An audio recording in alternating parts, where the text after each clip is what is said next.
विशेष press वार्ता में मैं अपने सहयोगियों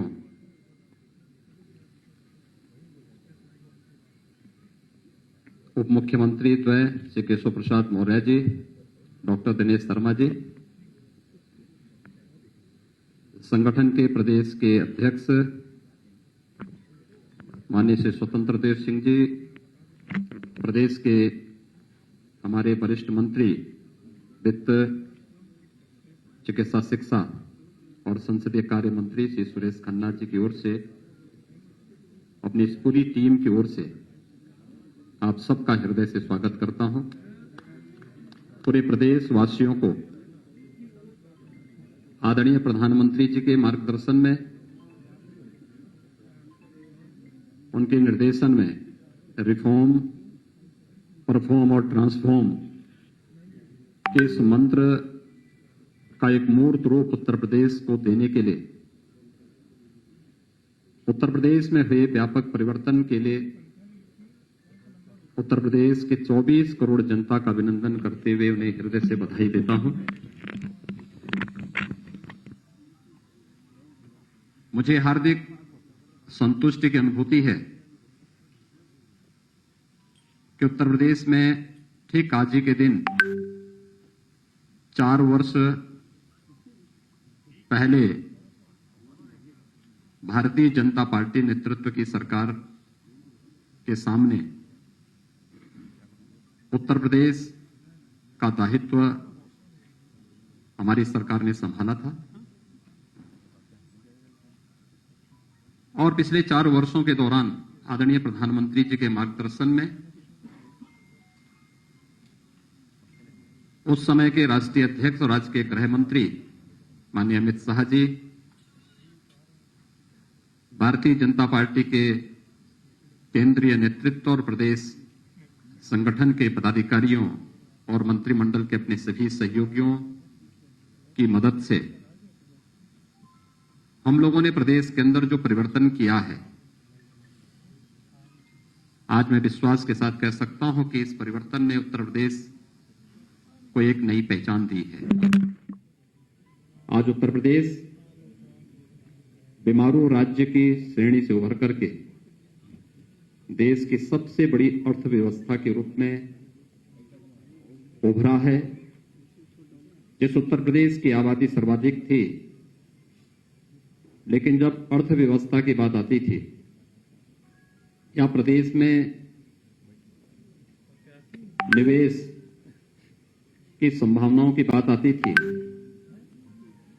निवेश अनुकूल वातावरण से जुड़े हुए मुद्दों की बात आती थी, या उत्तर प्रदेश के प्रति व्यक्ति आय की बात आती थी, तो इसमें हम लोग प्रथम 3 स्थानों में कहीं नहीं टिकते थे। यही नहीं, प्रदेश के अंदर बेरोजगारी की दर, आबादी अधिक थी तो बेरोजगारी की दर भी उतनी ही अधिक होगी। लेकिन मुझे बताते हुए प्रसन्नता की अनुभूति है कि आज Uttar Pradesh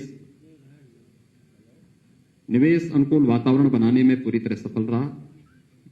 ease of doing business में, यानी व्यवसाय की सुगमता में, आज उत्तर प्रदेश देश के अंदर 15-16 में जो रैंकिंग हमारी 14वें स्थान की थी, आज वह दूसरे स्थान पर है। देश की 2015-16 में उत्तर प्रदेश की जो अर्थव्यवस्था 5वें-6ठे स्थान पर थी, आज वह दूसरी अर्थव्यवस्था के रूप में देश में उभरा है। और प्रति व्यक्ति आय भी उत्तर प्रदेश में हम लोगों ने इस दौरान जो प्रयास प्रारंभ किए, रोजगार की व्यापक संभावनाओं को आगे बढ़ाया है। प्रदेश के अंदर हर एक सेक्टर में इंफ्रास्ट्रक्चर के लिए, लोक कल्याण के लिए, एमएसएमई या एग्रीकल्चर के फील्ड में जो कार्य हुए हैं, इसके बहुत सार्थक परिणाम सामने आए हैं। और इसका परिणाम है कि आज प्रति व्यक्ति आय भी दुगने से अधिक उत्तर प्रदेश के अंदर मात्र 4 वर्ष के अंदर देखने को मिली है। ये जो यात्रा है 4 वर्षों की, या उत्तर प्रदेश के ओवरऑल परसेप्शन को बदल करके उत्तर प्रदेश के बारे में देश और दुनिया के सामने एक सकारात्मक माहौल देखने को मिला है। इस सकारात्मक माहौल को बनाने में आदरणीय प्रधानमंत्री जी का मार्गदर्शन, मेरी टीम के सभी सहयोगियों के परिश्रम और प्रदेश की जनता ने जनप्रतिनिधियों के साथ मिलकर के जो फील्ड में रहकर के प्रशासनिक टीम के साथ मिलकर के कार्य किया है, ये टीम वर्क जो हर एक क्षेत्र में देखने को करने को प्राप्त हुए हैं, आज उसका परिणाम है कि उत्तर प्रदेश देश के अंदर नए भारत के नए उत्तर प्रदेश के रूप में उभरा है। मित्रों, ये वही उत्तर प्रदेश है जिस उत्तर प्रदेश में आज से 4 वर्ष पहले तक केंद्र की किसी भी योजना में उसका कहीं कोई स्थान नहीं होता था। ये सभी योजनाएं आम नागरिक के जीवन में व्यापक परिवर्तन का कारक बननी है, उस समय भी बन सकती थी। याद करिए 2014 में जब प्रधानमंत्री मोदी जी ने देश के प्रधानमंत्री के रूप में शपथ ग्रहण किया था और उसके उपरांत एक एक करके जो योजनाएं देश के अंदर लागू हुई, उन योजनाओं को समयबद्ध ढंग से तत्कालीन सरकार ईमानदारी के साथ उत्तर प्रदेश के अंदर लागू करती, बहुत बड़ा परिवर्तन उस समय किया जा सकता था। सरकारों ने रुचि नहीं ली या उससे पहले उस प्रकार की सोच नहीं थी। केंद्र सरकार के साथ मिलकर के राज्य ने जो उपलब्धियां हासिल की, उसका परिणाम है कि आज हम लोग प्रधानमंत्री आवास योजना में देश के अंदर, चाहे वह ग्रामीण क्षेत्र हो या शहरी क्षेत्र की प्रधानमंत्री आवास योजना में उत्तर प्रदेश नंबर 1 स्थान पर है। स्वच्छ भारत मिशन जो देश के अंदर दुनिया का सबसे बड़ा एक अभियान था, जिसने प्रत्येक नागरिक के जीवन में व्यापक परिवर्तन करने के साथ ही नारी गरिमा का भी जो प्रतीक बना, इसने व्यापक परिवर्तन का कारण, सबसे बड़ी चुनौती इस मार्ग में उत्तर प्रदेश था। उत्तर प्रदेश ने 2017 से जो कार्य प्रारंभ किया, 2,61,00,000 से अधिक शौचालयों का निर्माण करके देश के अंदर प्रथम स्थान भी प्राप्त किया। केंद्र सरकार की वे सभी योजनाएं, प्रधानमंत्री उज्ज्वला योजना, प्रधानमंत्री सौभाग्य योजना, प्रधानमंत्री उजाला योजना, प्रधानमंत्री किसान सम्मान की योजना, यानी इससे जुड़ी हुई जितनी भी योजनाएं थी, इन सभी योजनाओं में उत्तर प्रदेश जहां पहले बहुत पीछे हुआ करता था, किसी में 23वें नंबर पर, किसी में 27वें नंबर पर, आज उन सब में उत्तर प्रदेश अपनी एक बेहतरीन कार्य पद्धति के कारण पहले स्थान पर है। तो खाद्यान्न उत्पादन में भी उत्तर प्रदेश ने इस दौरान बेहतर प्रदर्शन किया है। हम लोगों ने इस दौरान प्रदेश के अंदर किसानों के हितों के लिए जो कार्य प्रारंभ किए, हम सब जानते हैं कि देश के अंदर किसान राजनीति के एजेंडे का हिस्सा ईमानदारी के साथ 2014 के बाद बना, जब सॉइल हेल्थ कार्ड, प्रधानमंत्री फसल बीमा योजना, प्रधानमंत्री कृषि सिंचाई की योजना जैसी योजनाएं लागू हुई।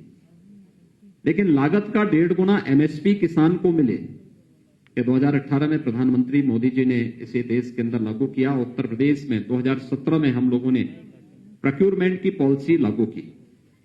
रिकॉर्ड मात्रा में खाद्यान्न का क्रय हमने सरकारी क्रय केंद्रों के माध्यम से करना प्रारंभ किया और मुझे बताते हुए प्रसन्नता है कि डीबीटी के माध्यम से केवल खाद्यान्न का 66,000 करोड़ रुपए से अधिक की राशि किसान के खाते में देने का कार्य इस दौरान सरकार ने किया। गन्ना किसानों के जीवन में कितना परिवर्तन हो सकता है, ये वही प्रदेश है जो कभी गन्ना उत्पादन में नंबर 1 पर था, लेकिन बीच के कालखंड में चीनी मिलों को अपने स्वार्थ के लिए बंद करना, औने पौने दाम पर बेचने की जो प्रक्रिया प्रारंभ हुई, गन्ना किसानों का 8-8, 10-10 वर्षों से गन्ना मूल्य का भुगतान नहीं हो पा रहा था। राज्य सरकार ने 2017 में जो कार्य पद्धति आगे बढ़ाई, उसका परिणाम है कि पिछले 4 वर्ष के दौरान हमारी सरकार 1,27,000 करोड़ रुपए से अधिक का गन्ना मूल्य का भुगतान करने में सफल रही और कोरोना कालखंड के दौरान भी हम लोगों ने सभी 119 चीनी मिलों का सफलतापूर्वक संचालन प्रदेश के अंदर किया। ये वे कार्य हैं जिसके माध्यम से प्रदेश सरकार व्यापक परिवर्तन करने में प्रदेश के अंदर सफल रही और उसका परिणाम हर एक क्षेत्र में देखने को प्राप्त हुआ।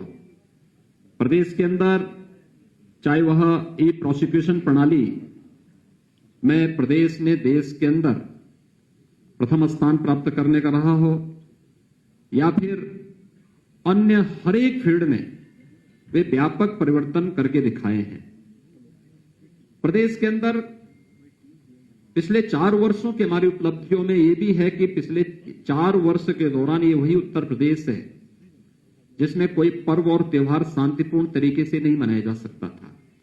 आज मैं इस बात को बड़े हर्ष और गौरव के साथ कह सकता हूं कि विगत 4 वर्ष में सभी पर्व और त्योहार बहुत शांतिपूर्ण तरीके से प्रदेश के अंदर संपन्न हुए।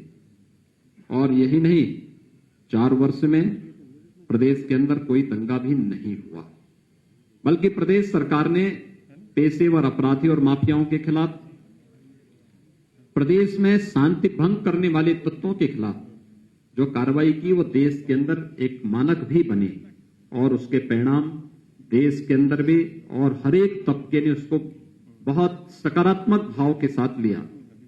और आज उसका परिणाम है कि प्रदेश के बारे में लोगों के मन में एक धारणा बदली। आज प्रदेश व्यापक निवेश की उन संभावना का एक सबसे अच्छे गंतव्य के रूप में बना है, जहां पर पहले कोई आना नहीं चाहता था, असुरक्षा का भाव था, दंगों के कारण संपत्ति की क्षति का भय होता था। आज उसे इस बात का भय नहीं है। आज हर एक देश और दुनिया का निवेशक का पहला निवेश का सबसे अच्छा गंतव्य कोई दिखाई देता है तो उत्तर प्रदेश उसका सबसे अच्छा गंतव्य है।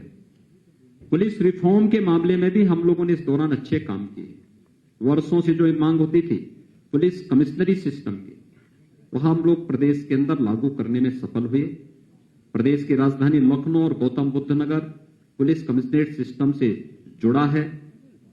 पुलिस के अंदर रिफॉर्म की अन्य जो प्रक्रिया होनी थी या वहां पर पुलिस कर्मियों के लिए बुनियादी सुविधाओं के लिए, चाहे वह पुलिस लाइन में पुलिस बैरक की स्थापना या पीएससी के जर्जर आवासों के स्थान पर उनको अच्छे आवासीय बैरक के निर्माण की कार्रवाई हो, पुलिस थानों में बुनियादी सुविधाओं की आवश्यकता का हो, ये कार्य सफलतापूर्वक संपन्न किए गए। हर एक थाने में 1535 थाने, 350 तहसीलों में महिला हेल्प डेस्क की स्थापना करने के साथ ही प्रदेश के अंदर यह भी प्रयास प्रारंभ किए गए कि जो जर्जर थाने थे वहां पे नए भवनों का निर्माण हो, जिनका क्षेत्रफल ज्यादा था। इस दौरान हम लोगों ने कुछ नए थानों की स्थापना भी प्रदेश के अंदर 59 नए थाने, 29 नई चौकियां, 4 नए महिला थाना, आर्थिक अपराध शाखा के 4 थाने, विजिलेंस के 10 थाने, साइबर क्राइम के 16 थाने और फायर टेंडर के 59 यानी 59 नए केंद्रों की स्थापना भी प्रदेश के अंदर इस दौरान करने में हमें सफलता प्राप्त हुई। अपराध की प्रकृति बदलने के साथ ही प्रदेश के अंदर उस दिशा में नए प्रयास भी प्रारंभ हुए। खासतौर पर 18 जो हमारे रेंज हैं, इन सभी 18 रेंज में नई विधि विज्ञान प्रयोगशालाओं की स्थापना की कार्रवाई को भी प्रदेश सरकार ने तेजी के साथ आगे बढ़ाने का कार्य किया। और जो एक प्रदेश के अंदर जीरो टॉलरेंस की नीति अपराध और अपराधियों के प्रति प्रदेश सरकार की रही है, उसका परिणाम रहा है कि 16-17 की तुलना में अगर हम प्रदेश के अंदर कानून व्यवस्था से उसकी तुलना करें या सुरक्षा के मामले में देखें तो डकैती में 65.72%, लूट में 66.15%, हत्या में 19.80%, बलवा में 40.20%, बलात्कार की घटनाओं में 45.43% की कमी भी देखने को मिली है।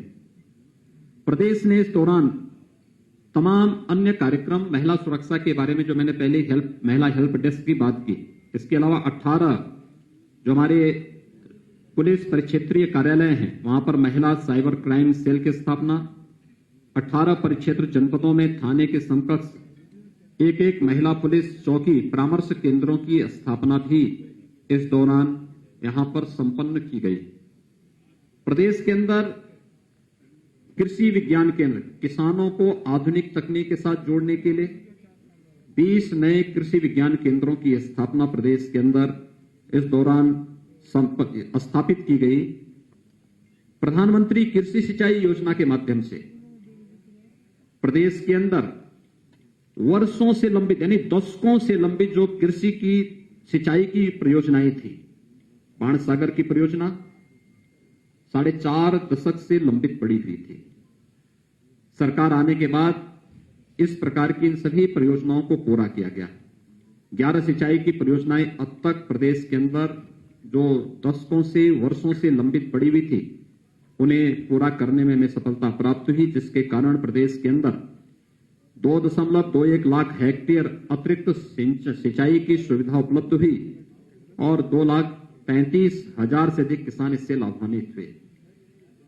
इस वर्ष के अंत तक हम लोग लगभग 9 अन्य सिंचाई की परियोजनाओं को पूरा करने के लक्ष्य के साथ कार्य कर रहे हैं, जो प्रदेश के अंदर लगभग 16.5 लाख हेक्टेयर भूमि को अतिरिक्त सिंचन की सुविधा जिसके माध्यम से प्राप्त होने जा रही है और इसके माध्यम से 40,48,000 से अधिक किसान परिवार सीधे सीधे लाभान्वित होने जा रहे हैं। प्रदेश के अंदर किसानों के हितों के लिए इस दौरान अन्य अनेक कदम उठाए गए, खासतौर पर जहां पर उन्हें लाइसेंस फ्री व्यवस्था देने की आवश्यकता थी। खांडसारी उद्योग में लाइसेंस की स्वीकृति की प्रक्रिया को सरलीकरण करने और उसे निःशुल्क लाइसेंस उपलब्ध कराने की कार्रवाई की। 267 नए ऐसे लाइसेंस इस दौरान उपलब्ध करवाए गए। 220 नई जो मंडी स्थल निर्मित करने के कार्य हुए। 27 मंडियों के आधुनिकीकरण की कार्रवाई इस दौरान हुई। 291 ई नाम मंडी की स्थापना के साथ 87 लाख किसानों और 84,000 व्यवसायियों को इसके साथ जोड़ने में हमें सफलता भी प्राप्त हुई और साथ साथ मंडी शुल्क को भी 1% कम करने का कार्य भी इस दौरान किसानों के हित को ध्यान में रख करके और प्रदेश के हित को ध्यान में रख करके प्रदेश सरकार ने यहां पर किया। देश की अर्थव्यवस्था का आधार हमारा ग्रामीण भारत है, लेकिन ग्रामीण भारत की जनजीवन की स्थिति क्या है?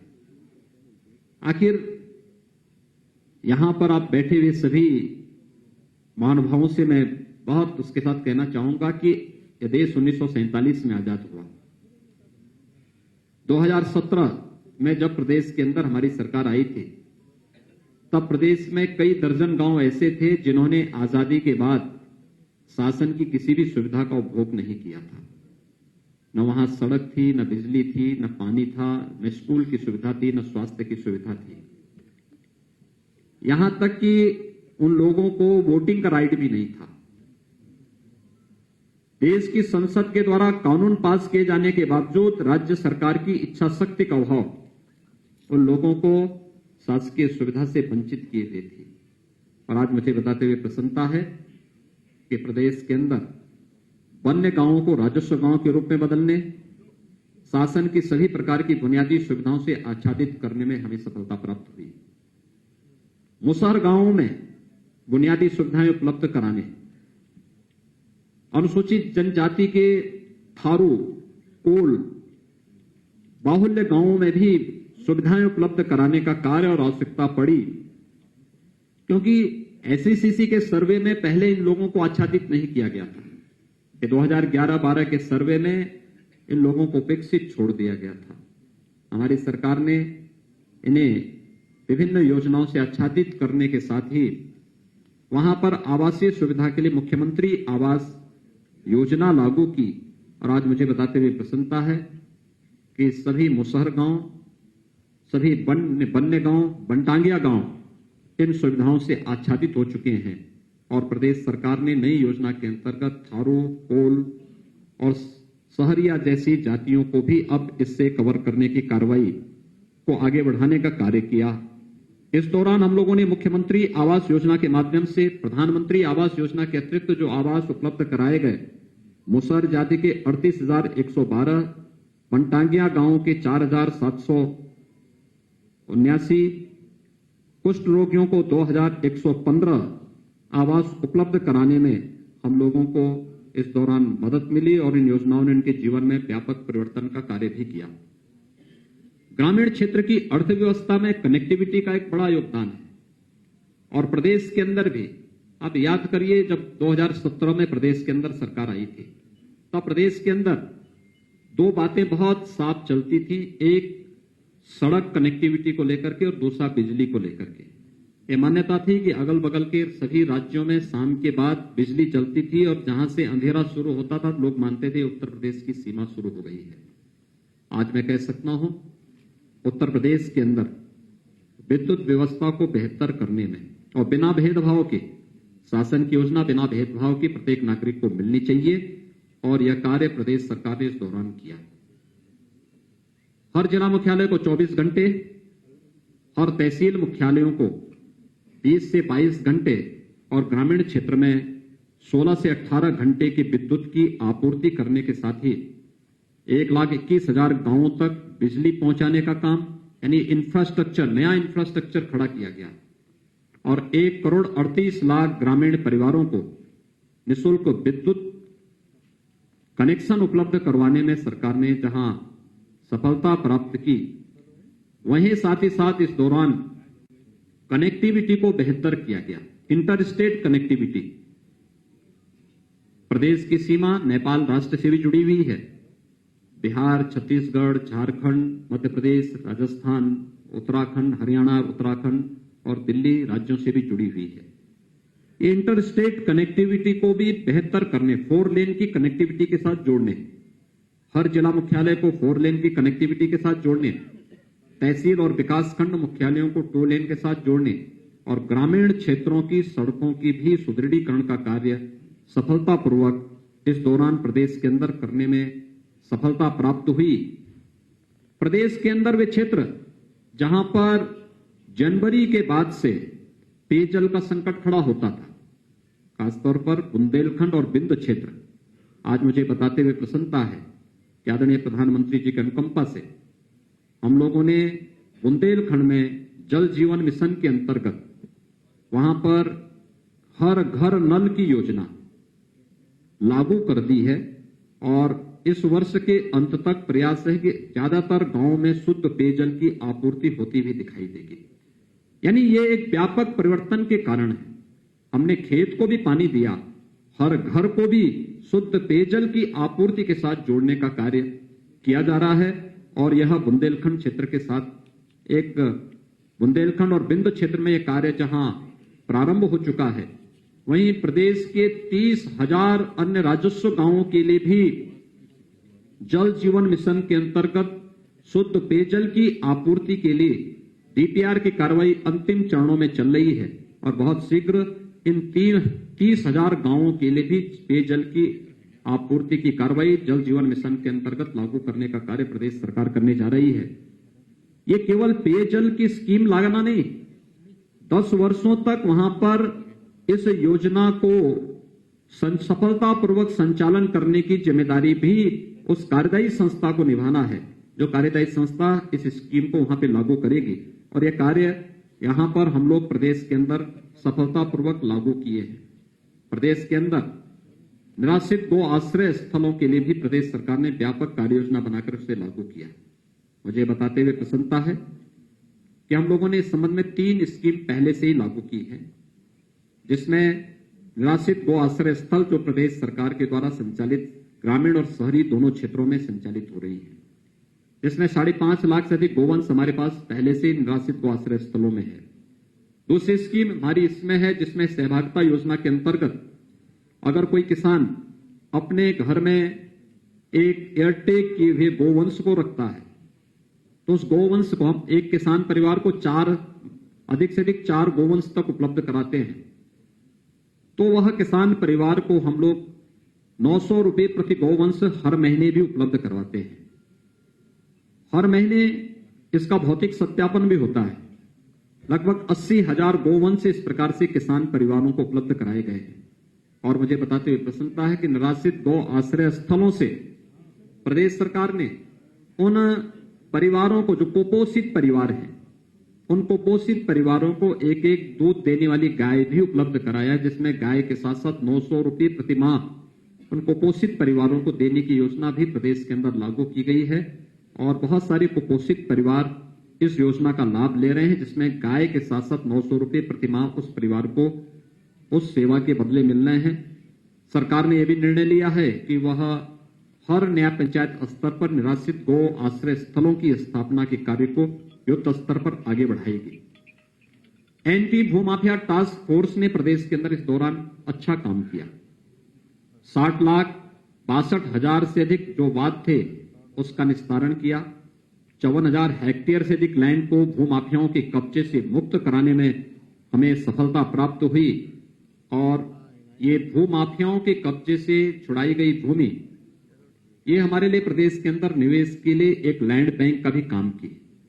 लेकिन साथ साथ यह उन गरीब परिवारों को जिनके पास अभी तक अपना आवास बनाने के लिए कोई भूमि नहीं थी, उन्हें भूमि का पट्टा वहां पर उपलब्ध कराने में भी हमें मदद मिली।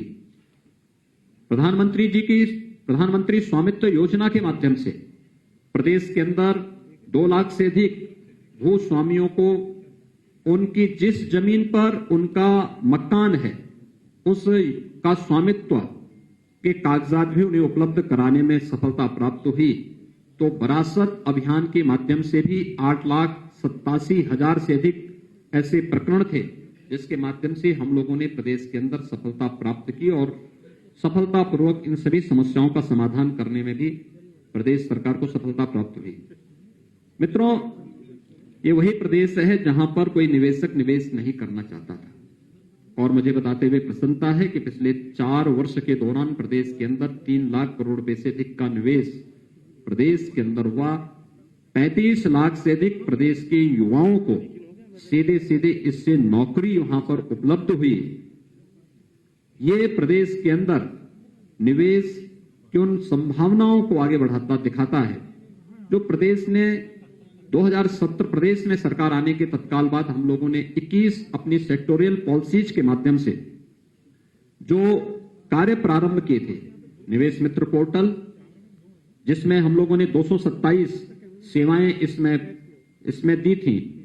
और कोरोना कालखंड के अंदर हम लोगों ने एमएसएमई यूनिट के लिए एक नई नीति अपनी लागू की, जिसमें 72 घंटे के अंदर लाइसेंस स्वीकृति देने के साथ ही 1000 दिनों तक लाइसेंस फ्री व्यवस्था देने की व्यवस्था नहीं। 1000 दिवस के लिए किसी भी प्रकार का कोई निरीक्षण उस उद्योग के लिए नहीं होगा, बल्कि वह उद्योग लगाए 1000 दिन के अंदर अपना आवेदन करके फिर इस प्रक्रिया को आगे बढ़ा सकता है।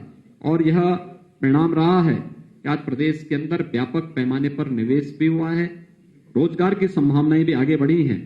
और खासतौर पर कोरोना कालखंड के अंदर जो चीजें देखने को मिली हैं, खास इस दौरान लगभग 56,000 करोड़ रुपए से अधिक का निवेश प्रदेश के अंदर हुआ है, जिसमें देश का पहला डिस्प्ले यूनिट उत्तर प्रदेश के अंदर लग रहा है। उत्तर भारत का पहला डाटा सेंटर पार्क भी उत्तर प्रदेश के अंदर ही स्थापित हो रहा है। और अन्य तमाम योजनाएं भी हम लोगों ने प्रदेश के अंदर इस दौरान लाने में सफलता प्राप्त हुई। खासतौर पर आइकिया का जो फर्नीचर और हाउस होल्ड से जुड़ी हुई दुनिया की जो प्रख्यात कंपनी है, उसका निवेश भी इस दौरान उत्तर प्रदेश के अंदर देखने को मिला है। प्रदेश के अंदर इसके साथ ही हमारी परंपरागत उद्यम को प्रोत्साहित करने की एक जनपद एक उत्पाद की जो योजना है, आज वह देश और दुनिया के अंदर बहुत लोकप्रिय हुई है। इसने परंपरागत उद्यम को एक नई उड़ान दी है, एक नई पहचान दी है। इसने प्रदेश के एक्सपोर्ट को बढ़ाने में भी काफी मदद की है। और आज इसका परिणाम है कि प्रदेश के अंदर जो हम लोगों ने इस क्षेत्र में कार्य प्रारंभ किए, उद्यम सारथी ऐप प्रदेश के अंदर लॉन्च किया गया। इसके माध्यम से विभिन्न रोजगार परक कार्यक्रमों को आगे बढ़ाने का कार्य बनाया गया। और इसका परिणाम था कि प्रदेश के अंदर 50 लाख से अधिक नए एमएसएमई इकाइयों की स्थापना हुई। 2,13,000 करोड़ रुपए से अधिक का बैंक से ऋण उपलब्ध करवाने में हमें इसके माध्यम से मदद मिली और 1,80,00,000 से अधिक रोजगार का सृजन केवल इन एमएसएमई यूनिट के माध्यम से हमें प्रदेश के अंदर इसके माध्यम से प्राप्त हुई। आत्मनिर्भर भारत पैकेज के अंतर्गत भी 12,91,000 इकाइयों को 42,700 करोड़ रुपए के ऋण उपलब्ध करवाने में कोरोना कालखंड के दौरान ही हमें मदद मिली और इसके माध्यम से प्रदेश में 1,14,000 करोड़ रुपए से अधिक की जो निर्यात की संभावनाओं को यानी इसने हमारी निर्यात की संभावनाओं को आगे बढ़ाने का कार्य भी किया और प्रदेश के अंदर उन संभावनाओं को आगे बढ़ाया है जिसके लिए कभी प्रदेश जाना जाता था। प्रदेश के अंदर ग्रामीण क्षेत्र के विकास के साथ ही शहरी क्षेत्रों के विकास में भी जो एक बुनियादी सुविधाओं के लिए शहरी जीवन के लिए एक आम नागरिक तरसता है, वहां पर उस प्रकार की सुविधाएं उसे कैसे प्राप्त हो। हम लोग आभारी हैं भारत सरकार के, जिसमें प्रदेश के 10 शहरों को स्मार्ट सिटी के रूप में चयन किया और 60 शहरों को अमृत योजना के अंतर्गत बुनियादी सुविधाओं से आच्छादित करने के लिए इनका चयन भारत सरकार ने किया था। लेकिन प्रदेश सरकार ने भी अपने संसाधनों से जो हमारे 17 नगर निगम हैं, जिसमें से 7 स्मार्ट सिटी के अंतर्गत भारत सरकार की योजना के लिए चयनित हुए थे, से 7 को प्रदेश राज्य सरकार अपने संसाधनों से स्मार्ट सिटी के रूप में विकसित करने का कार्य कर रही है और साथ साथ जो हमारे नगर निकाय हैं उन नगर निकायों को भी हम लोगों ने एक व्यापक कार्य योजना उनके लिए भी तैयार की है, जिसके माध्यम से हम लोग जनता को बुनियादी सुविधाओं को आगे बढ़ाने का कार्य कर सकेंगे। नमामि गंगे परियोजना, ये उत्तर प्रदेश का सौभाग्य है कि गंगा मैया उत्तर प्रदेश के अंदर सर्वाधिक दूरी तय करती है। अपने 2500 किलोमीटर की गंगोत्री से लेके गंगा सागर तक मां गंगा की जो अविरल और निर्मल यात्रा है, इसमें से 1000 किलोमीटर की दूरी केवल उत्तर प्रदेश के अंदर गंगा मैया तय करती है। आज आप प्रदेश के अंदर कानपुर में, प्रयागराज में या वाराणसी में, ये हमारे वे सेंटर हैं, या गढ़मुक्तेश्वर में, ये वे केंद्र हैं जहां पर लोग आस्था के साथ भी और अपने औद्योगिक विकास के दृष्टि से भी जब उन क्षेत्रों का भ्रमण करते हैं तो बरबस उनके सामने मां गंगा का दृश्य सामने होता है। याद करिए, नमामि गंगे परियोजना के पहले कानपुर सबसे क्रिटिकल पॉइंट था नमामि गंगे परियोजना का, अविरल और निर्मल गंगा का। कानपुर में किस प्रकार की स्थिति थी? अकेले कानपुर के एक स्थान पर ही 14 करोड़ लीटर सीवर गिरता था। आज वहां पर एक बूंद भी सीवर नहीं गिरता है। यही नहीं, कानपुर के नीचे आने पर, आप जब कानपुर के नीचे प्रयागराज की तरफ जाते थे, जलीय जीव पूरी तरह नष्ट हो गए थे। आज फिर से वहां पर जलीय जीव देखने को मिल सकते हैं और गंगा जिस डॉल्फिन के कारण विख्यात हुई थी, डॉल्फिन के दर्शन फिर से हमें गंगा की निर्मल धारा के साथ देखने को मिल सकता है। प्रयागराज कुंभ इसका एक बहुत अच्छा उदाहरण है, क्योंकि प्रयागराज कुंभ ने व्यवस्था, सुरक्षा और स्वच्छता का एक मानक वैश्विक मंच पर कुंभ जैसे आयोजन के माध्यम से रखा था। इसके पीछे आदरणीय प्रधानमंत्री जी की सोच तो थी, उनका मार्गदर्शन भी था, लेकिन साथ साथ गंगा की नमामि गंगे परियोजना की सफलता भी इस आयोजन के साथ जुड़ी हुई थी। गंगा की निर्मल जल की धारा ने प्रयागराज कुंभ को और एक नई ऊंचाई तक पहुंचाने में बहुत बड़ी मदद की थी और यह कार्य सफलतापूर्वक हम लोगों ने उस अवसर पर किया। गंगा केवल हमारी आस्था का ही नहीं बल्कि अर्थव्यवस्था का भी आधार है। आज देश का पहला जो जल मार्ग है वह उत्तर प्रदेश के अंदर हल्दिया से वाराणसी तक बनकर के तैयार हो चुका है और इसमें कोरोना कालखंड के अंदर बहुत सारी चीजों को प्रदेश के अंदर खाद्यान्न, सब्जी, फल आदि को एक्सपोर्ट करने का उपयोग हम लोगों ने इस जल मार्ग का किया था।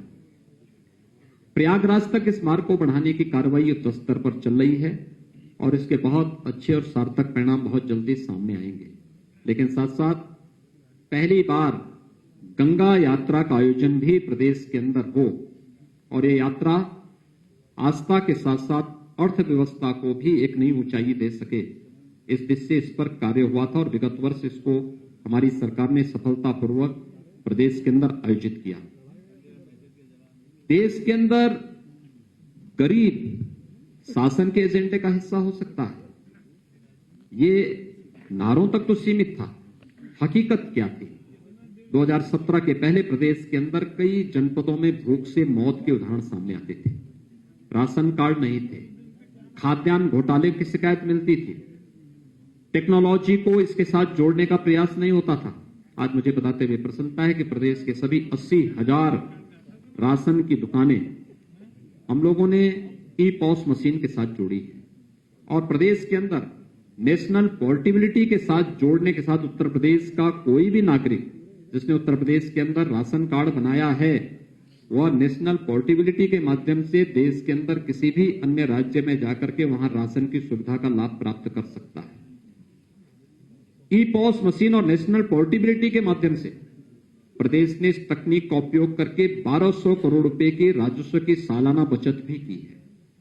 यही चीजें बताती है कि 1200 करोड़ रुपए कहीं न कहीं ये बेईमानी और भ्रष्टाचार की भेंट चढ़ जाते थे। आज सरकार ने इसका लाभ भी प्राप्त किया है। प्रदेश 80 लाख स्ट्रीट लाइट को भी एलईडी स्ट्रीट लाइट में बदलने वाला राज्य है। इसके माध्यम से भी व्यापक पैमाने पे कार्बन उत्सर्जन के साथ साथ हमें जो ऊर्जा की बचत इसके माध्यम से हुई है यह अलग है। ई टेंडरिंग को लागू करने वाला, प्रभावी ढंग से लागू करने वाला पहला राज्य उत्तर प्रदेश है और इसके माध्यम से भी प्रदेश ने भारी सफलता प्राप्त की है।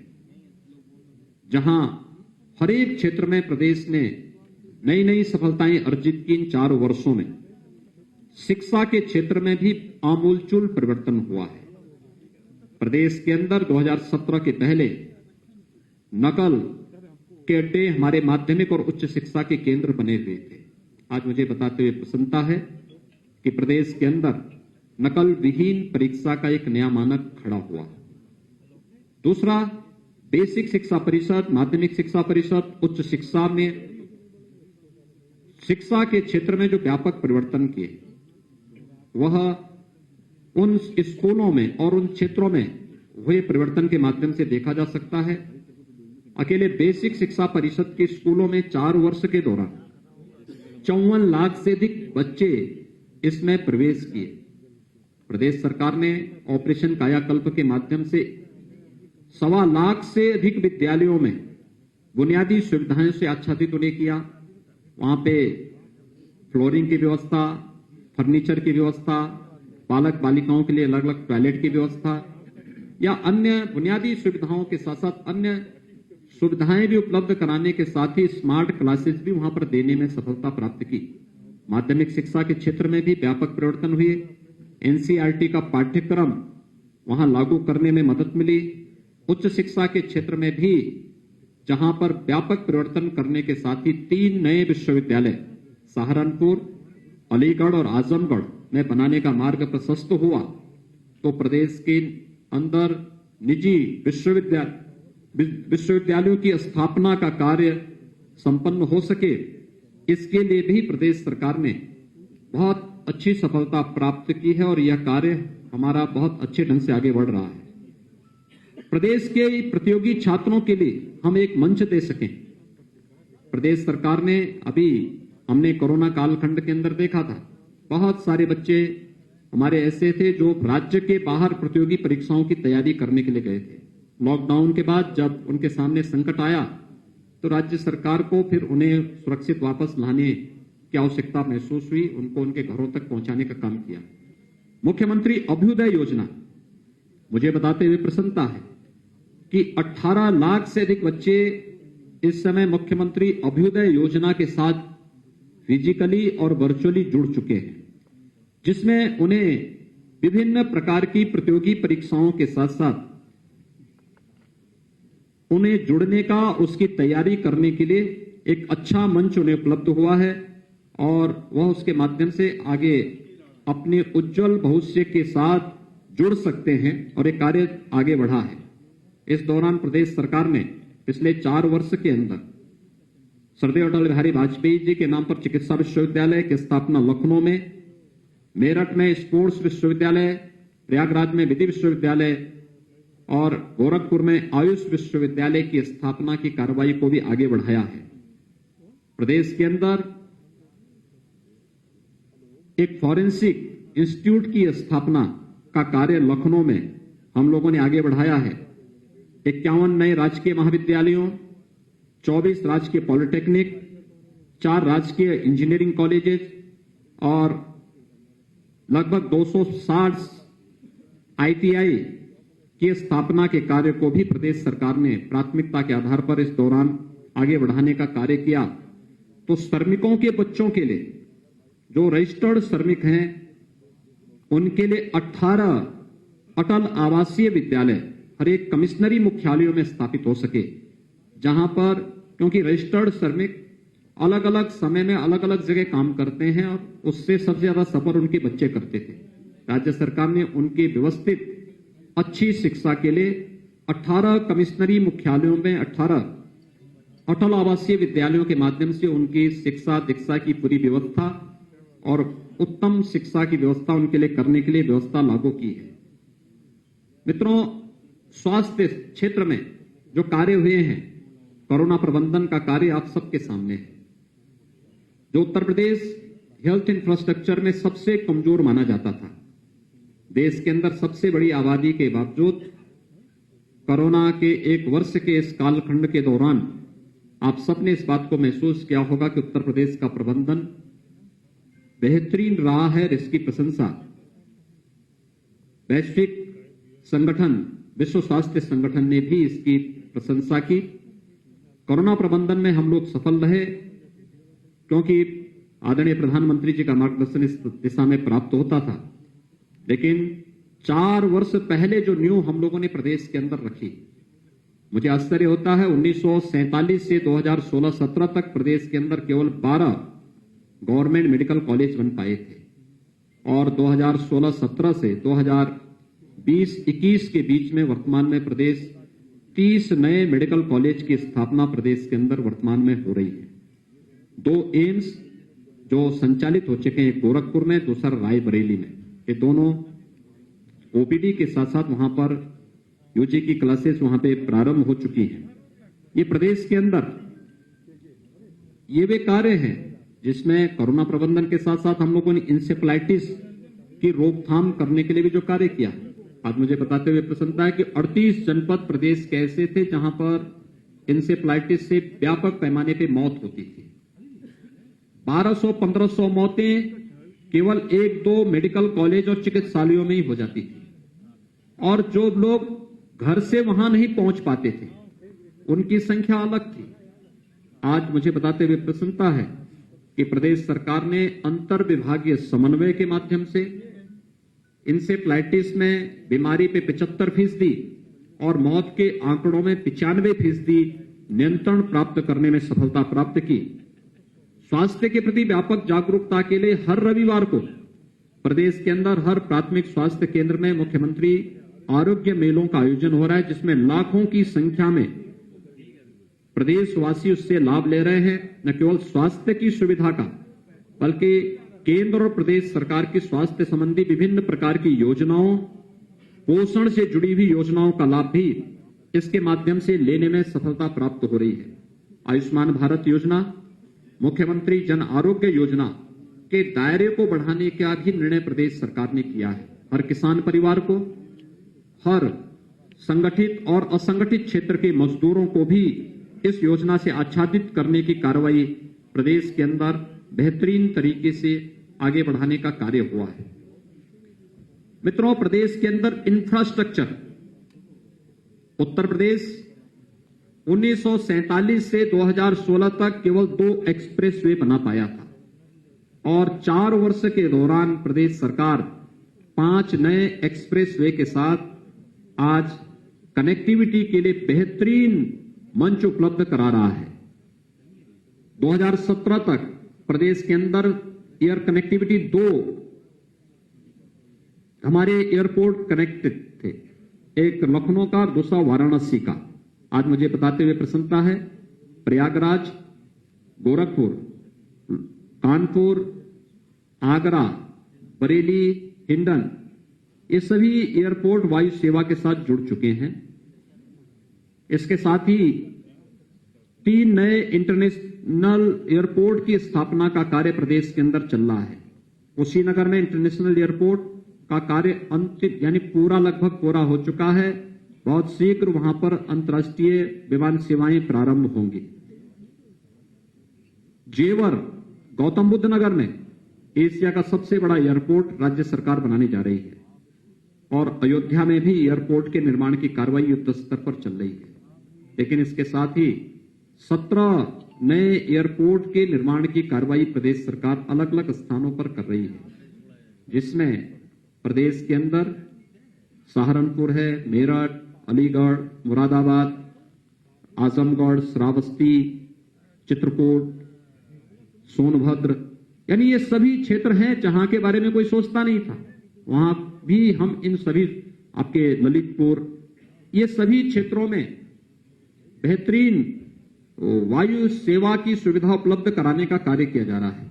2017 के पहले तक प्रदेश में एक भी शहर हमारा मेट्रो से नहीं जुड़ा था। आज मुझे बताते हुए प्रसन्नता है कि प्रदेश के अंदर राजधानी लखनऊ, गाजियाबाद, नोएडा, ग्रेटर नोएडा ये मेट्रो की सुविधा से आच्छादित है। कानपुर और आगरा में मेट्रो का कार्य युद्ध स्तर पर चल रहा है और इस वर्ष के अंत तक वहां पे प्रथम चरण का कार्य, फेज फर्स्ट का कार्य संपन्न हो जाएगा। ये कार्य प्रदेश के अंदर तेजी के साथ चल रहे हैं। पूर्वांचल एक्सप्रेसवे और बुंदेलखंड एक्सप्रेसवे इसी वर्ष हम लोग जनता को समर्पित करेंगे। यहाँ पे सामान्य वायु, वहां पर सेवाएं हम लोग सुविधाएं उपलब्ध करवाएंगे। गंगा एक्सप्रेसवे का कार्य भूमि अधिग्रहण की कार्रवाई अंतिम चरणों में चल रही है और बहुत तेजी के साथ इस पे कार्य चल रहा है। प्रदेश के अंदर बेहतरीन कनेक्टिविटी के लिए भी जो कार्य अलग अलग सेक्टर में हुए हैं, ये आप सबके सामने हैं और इन सभी सुविधाओं का लाभ प्रदेश के अंदर लिया जा रहा है। महिला कल्याण के लिए प्रदेश सरकार ने विशेष अभियान प्रारंभ किया, खासतौर पर मिशन शक्ति का हमारा अभियान, जिसमें हम लोगों ने हर थाना में महिला हेल्प डेस्क की स्थापना की। हर एक तहसील में भी महिला हेल्प डेस्क की स्थापना इस दौरान की गई। बालिका के जन्म लेने से लेकर के और उसके बालिक होने तक शासन की अलग अलग योजनाओं से इसे आच्छादित करने की कार्रवाई संपन्न की गई। मुख्यमंत्री कन्या सुमंगला की योजना, जिसमें 6 अलग अलग चरणों में 15,000 रुपए का एक पैकेज एक बालिका को उपलब्ध कराने की व्यवस्था हो। मुख्यमंत्री सामूहिक विवाह की योजना, अब तक 1,52,000 से अधिक बालिकाओं का, इसमें राज्य सरकार के द्वारा 51,000 रुपए की सहायता उन परिवारों को उपलब्ध कराई जाती है। यह सुविधा उपलब्ध कराई गई। 6,94,000 बालिकाओं को अब तक कन्या सुमंगला योजना के माध्यम से लाभान्वित किया गया। तो ग्रामीण क्षेत्र की अर्थव्यवस्था में भी महिलाओं का योगदान जो सर्वाधिक है, उस पर भी सरकार ने कार्य करना प्रारंभ किया। हर ग्राम पंचायत में एक बैंकिंग कॉरेस्पॉन्डेंट सखी की तैनाती करने की कार्रवाई, या फिर ग्रामीण क्षेत्र में राशन कोटे की दुकान जहां पर विवादित हो जाती है, वहां पर महिला स्वयंसेवी समूह को इसकी जिम्मेदारी उनको दे देना, या पोषण मिशन जो हमेशा विवादित रहा, इस पूरे मिशन को राज्य उत्तर प्रदेश पहला राज्य है जिसने ये निर्णय लिया कि प्रदेश के अंदर पोषण मिशन का कार्य महिला स्वयंसेवी समूह कर संभालेंगे और इस कार्य को भी प्रदेश के अंदर लागू करने की कार्रवाई प्रदेश के अंदर लागू किया गया। हम लोगों ने 2019 में झांसी में बनेनी मिल्क प्रोड्यूसर की स्थापना की थी। भारत सरकार के सहयोग से संचालित यह संस्था आज वहां पर महिला सशक्तिकरण का एक प्रतीक बना है। एक वर्ष में 46 करोड़ का टर्नओवर और 2 करोड़ का नेट प्रॉफिट कमाने वाली यह संस्था, इसी तर्ज पर प्रदेश के अंदर मुख्यमंत्री महिला सामर्थ्य योजना लागू करने की एक कार्रवाई प्रदेश के अंदर प्रारंभ हुई है और मुझे बताते हुए प्रसन्नता है कि ये कार्य तेजी के साथ आगे बढ़ते हुए दिखाई दे रहे हैं। प्रदेश के अंदर पेंशन सुविधा का लाभ भी प्रदेश के अंदर हर एक तबके को देने का कार्य हुआ और कितना इस फील्ड में हम लोगों ने परिवर्तन करके दिखाया है, यह एक मानक बन सकता है। खासतौर पर वृद्धावस्था पेंशन हो या निराश्रित महिला पेंशन या दिव्यांगजन पेंशन, इसमें व्यापक परिवर्तन देखने को मिले हैं। खासतौर पर अगर निराश्रित महिला पेंशन 2016-17 में कुल 17,31,000 इसके लाभार्थी थे। आज मुझे बताते हुए प्रसन्नता है कि प्रदेश के अंदर इस समय 27,95,000 इसके लाभार्थी वर्तमान में केवल निराश्रित महिला पेंशन के माध्यम से लाभान्वित हो रहे हैं। वृद्धावस्था पेंशन 2016-17 में कुल 37 लाख लोगों को इस सुविधा मिलती थी। आज 20-21 में ये 52 लाख वृद्धजनों को ये पेंशन की सुविधा का लाभ हम उपलब्ध करा रहे हैं। दिव्यांगजन पेंशन 2016-17 में केवल 8,75,000 दिव्यांगजनों को ये सुविधा मिलती थी। आज 20-21 में हम 11,20,000 से अधिक दिव्यांगजनों को इस सुविधा का लाभ दे रहे हैं। इसमें राशि भी बढ़ाई गई। दिव्यांगजन में 300 से 500 रुपए राशि की गई, वृद्धावस्था पेंशन में 400 से 500 रुपए राशि की गई। और इसके साथ ही प्रदेश के अंदर स्कॉलरशिप 2016-17 में केवल 50 लाख बच्चों को स्कॉलरशिप, अनुसूचित जाति, जनजाति और ओबीसी के 50 लाख बच्चों को इस सुविधा मिल पाती थी। आज 65 लाख बच्चों को इस सुविधा से लाभान्वित करने का कार्य प्रदेश के अंदर किया जा रहा है। ये पेंशन के साथ ही प्रदेश के अंदर पर्यटन और संस्कृति के क्षेत्र में भी बहुत बड़े कार्य प्रदेश के अंदर हुए हैं। 2016-17 में प्रदेश पर्यटन की दृष्टि से तीसरे नंबर पर था देश के अंदर। आबादी में सबसे पहले स्थान पर हम थे, लेकिन पर्यटन की सुविधाएं विकसित न होने के नाते, उधर अपेक्षित ध्यान न दिए जाने के नाते इसके कोई अपेक्षित लाभ प्रदेश को नहीं मिल पाता था। पर्यटन हमारे लिए केवल एक सामान्य लोक आय आवागमन के माध्यम नहीं है, बल्कि ये रोजगार सृजन के भी माध्यम है। प्रयागराज कुंभ ने उसका एक बहुत बड़ा आधार प्रस्तुत किया। और आज मुझे बताते हुए प्रसन्नता है, उत्तर प्रदेश धार्मिक पर्यटन में देश में नंबर 1 पर फिर से आ चुका है। प्रदेश इस दौरान अनेक अन्य सुविधाओं को प्रदेश कर, चाहे वो प्रयागराज कुंभ हो, इस दौरान पिछले 4 वर्ष के अंदर जो विभिन्न प्रकार के आयोजन, यूपी इन्वेस्टर समिट का आयोजन, प्रदेश के अंदर प्रवासी भारतीय दिवस का आयोजन, प्रदेश के अंदर हम लोगों ने इस दौरान प्रयागराज कुंभ का सफलतापूर्वक आयोजन करने, प्रदेश के अंदर युवा महोत्सव के सफलतापूर्वक आयोजन का श्रेय, या फिर विधानमंडल की 3 विशेष सम्मेलन आयोजित करने की कार्रवाई हो, जहां ये कार्य सफलतापूर्वक संपन्न हुए हैं। कोरोना काल खंड के अंदर अयोध्या में मर्यादा पुरुषोत्तम भगवान श्री राम के भव्य मंदिर के कार्य को आदरणीय प्रधानमंत्री जी के कर कमलों के शुभारंभ होना, यह भी प्रदेश के लिए एक बहुत बड़ी उपलब्धि रही है कि वर्षों से जन आस्था का सम्मान करने के समय जो एक आम जन की आवाज थी, उस आवाज को एक मान्यता मिली। और हम आभारी हैं आदरणीय प्रधानमंत्री जी ने समय देकर के जहां इस कार्य को आगे बढ़ाया, वहीं काशी में काशी विश्वनाथ कॉरिडोर के माध्यम से काशी को एक नई पहचान दिलाने की कार्रवाई, उसके पुरातन काया को नए कलेवर के रूप में वैश्विक मंच पर स्थापित करने की कार्य योजना हो, या मिर्जापुर में विंध्यवासिनी धाम को एक नए स्वरूप में देश और दुनिया के सामने प्रस्तुत करने का कार्य, अयोध्या को दीपोत्सव हो या बरसाना का रंगोत्सव का कार्यक्रम, काशी का देव दीपावली का कार्यक्रम हो, या फिर प्रदेश के अंदर तमाम उन स्थलों में, चाहे वह हेरिटेज टूरिज्म का हो या इको टूरिज्म की संभावनाओं को आगे बढ़ाने का है, ये सभी बहुत सारे क्षेत्रों में कार्यक्रम हो रहे हैं। हम लोगों ने प्रदेश के अंदर 4 फरवरी से चौरी चौरा महोत्सव के आयोजन को आगे बढ़ाया है। और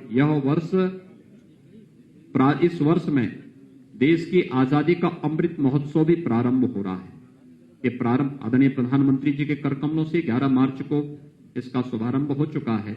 और ये कार्यक्रम हमारे निरंतर आगे बढ़ते हुए दिखाई दे रहे हैं। और इन कार्यक्रमों के माध्यम से देश के उन सभी अमर शहीदों के प्रति, जिन्होंने देश की आजादी के लिए अपना सर्वस्व न्यौछावर किया था, उन सभी के प्रति हमारी विनम्र श्रद्धांजलि उन सभी के प्रति है। तो देश की आजादी के बाद देश की सीमाओं पर भारत की रक्षा करते हुए अपने आप को बलिदान करने वाले भारत के बहादुर जवानों के प्रति भी देश का नमन है। और इसमें उत्तर प्रदेश सरकार पूरी प्रतिबद्धता के साथ कार्य कर रही है। मित्रों, प्रदेश ने विगत 4 वर्ष के दौरान हर एक फील्ड में कुछ न कुछ बेहतर करने का प्रयास किया, चाहे वह किसानों के लिए हो, महिलाओं के लिए हो या फिर नौजवानों के लिए हो। प्रदेश के अंदर निजी क्षेत्र के साथ साथ सरकारी क्षेत्र में 4 लाख से अधिक नौकरी और पारदर्शी तरीके से इन नौकरियों को प्रदेश के नौजवानों को उपलब्ध कराने में प्रदेश सरकार ने सफलता प्राप्त की। रोजगार और स्वरोजगार की व्यापक संभावनाओं को भी आगे बढ़ाने का कार्य प्रदेश सरकार ने इस दौरान पूरी सफलता के साथ प्रदेश के अंदर लागू किया है। प्रदेश के अंदर हर एक सेक्टर ने व्यापक परिवर्तन किया है और आज मैं कह सकता हूं कि जब 4 वर्ष का कार्यकाल आज हमारी सरकार का पूरा हुआ है, तो 4 वर्ष के कार्यकाल प्रदेश को अब बीमारू राज्य की श्रेणी से उभार करके एक सक्षम और समर्थ राज्य के रूप में आगे बढ़ाने और देश की एक बड़ी अर्थव्यवस्था के रूप में स्थापित करने के 4 वर्षों का यह कालखंड रहा है। मुझे प्रसन्नता है कि 4 वर्ष के दौरान प्रदेश सरकार की सभी प्रकार की योजनाओं को आम जन तक पहुंचाने में आप सभी मित्रों ने जो सकारात्मक सहयोग किया है, वह न केवल 4 वर्ष के दौरान हर एक योजना को, इसमें सरकार की अपनी भूमिका होती है, प्रशासन की अपनी सीमाएं होती हैं, संगठन के कार्यकर्ता उन्हें उन लोगों तक पहुंचाने का प्रयास करते हैं, लेकिन वही बातें जब मीडिया के माध्यम से आम जन तक पहुंचती हैं तो हर पक्ष उसका अवलोकन करता हुआ दिखाई देता है। एक सकारात्मक भाव के साथ प्रदेश के प्रति आप सभी ने प्रदेश के अंदर एक प्रत्येक जन के मन में जो एक सकारात्मक भाव पैदा करने का प्रयास किया है, मैं इसके लिए आप सबका हृदय से अभिनंदन करता हूं। प्रदेशवासियों को 4 वर्ष की इस यात्रा में सहभागी बनने के लिए उन सबका हृदय से अभिनंदन करता हूं। आदरणीय प्रधानमंत्री जी, आदरणीय राष्ट्रीय अध्यक्ष जी का, आदरणीय गृह मंत्री जी का, केंद्रीय मंत्रिमंडल के सभी सदस्यों का हृदय से आभार व्यक्त करते हुए अपने सभी सहयोगी मंत्रियों, जनप्रतिनिधियों, संगठन के पदाधिकारियों का भी मैं इस अवसर पर हृदय से उनका अभिनंदन करता हूं और 4 वर्ष की मंगलमय शुभकामनाएं सबके प्रति देते हुए विश्वास करता हूं कि हम सब मिलकर के प्रदेश को उन ऊंचाइयों तक पहुंचाएंगे जहां उत्तर प्रदेश की अर्थव्यवस्था देश की सबसे बड़ी अर्थव्यवस्था के रूप में स्थापित होगी, क्योंकि उन संभावनाओं के रास्ते प्रदेश सरकार ने तैयार किए हैं और मुझे लगता है कि अब उसमें थोड़ी और प्रयास करके हम लोग उस लक्ष्य को प्राप्त करने में सफल होंगे। मैं एक बार फिर से आप सबके सकारात्मक सहयोग के लिए आप सभी को हृदय से साधुवाद देता हूं, हृदय से बधाई देता हूं, अभिनंदन करता हूं। धन्यवाद। जय हिंद।